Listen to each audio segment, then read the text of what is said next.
धनतेरस की कहानी। भारत त्योहारों का देश है।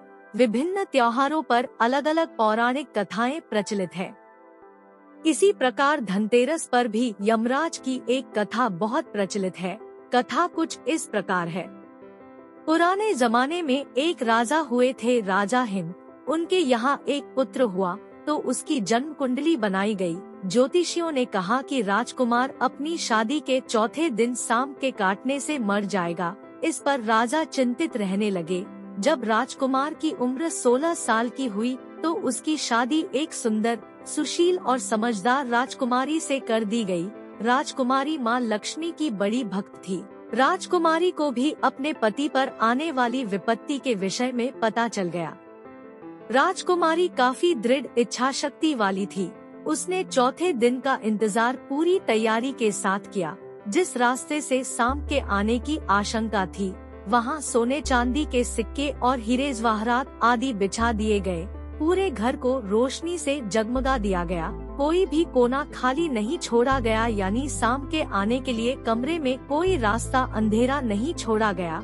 इतना ही नहीं, राजकुमारी ने अपने पति को जगाए रखने के लिए उसे पहले कहानी सुनाई और फिर गीत गाने लगी। इसी दौरान जब मृत्यु के देवता यमराज ने सांप का रूप धारण करके कमरे में प्रवेश करने की कोशिश की तो रोशनी की वजह से उनकी आंखें चुंधिया गई।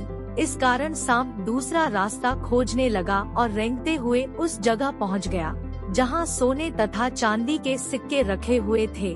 डसने का मौका न मिलता देख विषधर भी वहीं कुंडली लगाकर बैठ गया और राजकुमारी के गाने सुनने लगा। इसी बीच सूर्य देव ने दस्तक दी, यानी सुबह हो गई। यम देवता वापस जा चुके थे। इस तरह राजकुमारी ने अपनी पति को मौत के पंजे में पहुंचने से पहले ही छुड़ा लिया। यह घटना जिस दिन घटी थी वह धनतेरस का दिन था, इसलिए इस दिन को यमदीपदान भी कहते हैं। भक्तजन इसी कारण धनतेरस की पूरी रात रोशनी करते हैं। दोस्तों, आपको यह कहानी कैसी लगी हमें कमेंट करके जरूर बताइएगा। कहानी अच्छी लगी हो तो वीडियो को लाइक, चैनल को सब्सक्राइब जरूर कीजिएगा और हमारे फेसबुक पेज को भी जरूर फॉलो कीजिएगा। फिर मिलेंगे ऐसी जानकारी से भरी कहानियों के साथ।